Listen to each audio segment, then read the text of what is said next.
తమ్ముడు నరేష్ తమ్ముడు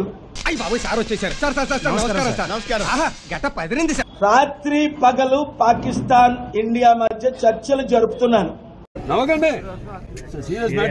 2002లో మీకు తెలుసు, నాకు తెలీదమ్మా. నేను వాజ్పేయి గారిని కలిసిన సంగతి ఫైనల్ గా మీరు మీకెవరికి చెప్పకుండా అమెరికా వెళ్ళాను. శనివారమే తిరిగి వచ్చాను. అమెరికాలో ఉన్న పెద్ద నాయకులందరినీ కలిసా, ఒక్కడు తప్ప. ఇంతటి మర్యాదస్తుని పట్టుకుని ఎంగులాకులు ఎత్తే ముష్టోడు అన్నాడు. వాళ్ళు కూడా గారు 2 దేశాల్ని ప్రేమించిన వారు మీరొక్కరే, యుద్ధాన్ని ఆపగలిగింది మీరొక్కరే. అంటే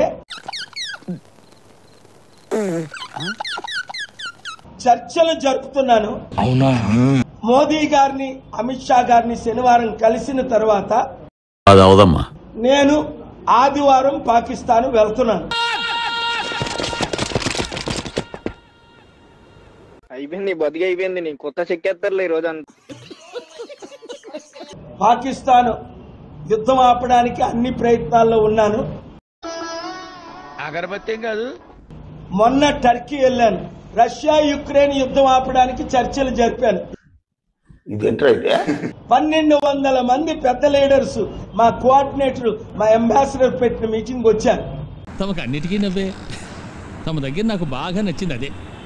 ప్రపంచ నాయకులందరూ వచ్చారు. మాకు నమ్మకం లేదు దొరా, ఏమనుకో. నిన్న ఆంధ్రప్రదేశ్ హైకోర్టులో ఫోటోలు రిలీజ్ చేశాను కోర్టుకి. వీరందరూ ప్రవీణ్ పగడాల గురించి అడుగుతున్నారు. ఏం మాట్లాడుతున్నారా నువ్వు? నీకేమైనా బుర్రున్నదారా? వీసాలు లేకుండా ప్రపంచం అంతా తిరిగినోడు నేను ఒక్కడనే. డబ్బా కొట్టుకోవాలి ఒకసారి, కానీ ఎక్కువ డబ్బా కొట్టకూడదు. దాదాపు ఒక 150 మంది ఎంపీలు వీసాలు లేకుండా సిరియా, లిబియా, ఇరాక్, ఇరాన్ వీసాలు లేకుండా నా ఫ్లైట్లో తీసుకెళ్లా. అయ్యి బాబోయ్, నిజమే? నమ్మబుద్ధి కావట్లేదురా. అక్కడి నుంచి ప్రోటోకాల్, నన్ను ఎవరిని తీసుకొని రమ్మంటే వారిని తీసుకొని వెళ్తాను. ఫోన్లోనే యుద్ధం ఆగితే, ఇప్పుడు నువ్వేమన్నా? ఫోన్లోనే యుద్ధం ఆగితే, ఎందుకంటే ఇప్పుడు ఇండియా స్ట్రైక్ చేసింది, మేము స్ట్రైక్ చేస్తామని అంటున్నారు. హైదరాబాద్ ని, విశాఖపట్నాన్ని, ఢిల్లీని, ముంబైని, చెన్నైని, 6 సిటీల్ని, అందులో బెంగళూరు లేదనుకుంటా, మేము టార్గెట్ చేసి అణుబాంబుల ద్వారా తుడి చేస్తాం అంటున్నారు. ఏం మాట్లాడుతున్నావురా? నరాలు కట్ అయిపోయింది. తుడి చేస్తాం అంటున్నారు. ఊహిస్తేనే భయంకరంగా ఉంది. టెర్రరిస్ట్ క్యాంపుల్ని టార్గెట్ చేయడానికి 3లో ఒకరు నన్ను అడిగారు. అది కూడా నేను వద్దన్నాను. నమ్మొచ్చా? నా మీద నాకే నమ్మకం లేదు సార్. పాకిస్తాన్ ని ఇండియాకి యుద్ధం లేకుండా ఆపే బాధ్యత పైన దేవుడిది, కిందని నాది. డైలాగ్ కొంచెం అతికలేదు. కిందని నాది. అమెరికా మనకి సంపూర్ణ మద్దతు ప్రకటిస్తుంది. మీకు తెలుసు కదా ఎన్ని యుద్ధాలు ఆపాను. ఎందుకంటే ఐఎమ్ గోయింగ్ టు పాకిస్తాన్. నీ హైట్ కి నువ్వు మాట్లాడే మాటలకి ఏమైనా సంబంధం ఉందా? We are going to meet Amit Shah ji and Modi ji most likely tomorrow night. నిజమా అల్లుడు? అంతకంటే ఇంకేం కావాలి sir? If they give me consent, I am going to Pakistan on Sunday. Okay, second అండి. ఆపరేషన్ సింధూర్ పై YS Jagan స్పందించారు.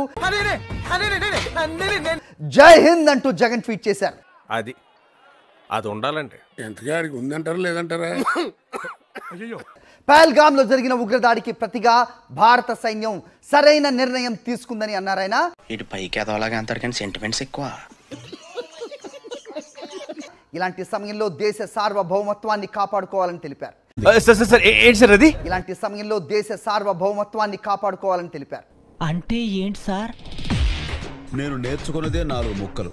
నువ్వు extra అడిగి నన్ను కన్ఫ్యూజ్ చేయకు. దేశ ప్రజలను రక్షించడానికి కఠిన చర్యలు తీసుకోవాలని, ఈ పోరాటంలో మేమంతా అండగా నిలుస్తామంటూ జగన్ పిలుపునిచ్చారు. ఒరే మాట్లాడితే నెత్తురంటావు, బాంబులంటావు. లైఫ్ లో కనీసం కత్తెట్టుకున్నావురా? తలకు మాసిన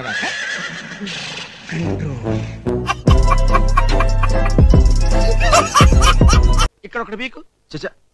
ఇండియా కినపడేటట్టు పీకో. బాగుండదు. పీకమన్నప్పుడు పీకో. కాదు కాదు నా మాట. నువ్వు నిజంగా భారతీయుడు అయితే పీకో. పీకమన్నంతే పీకో. Okay okay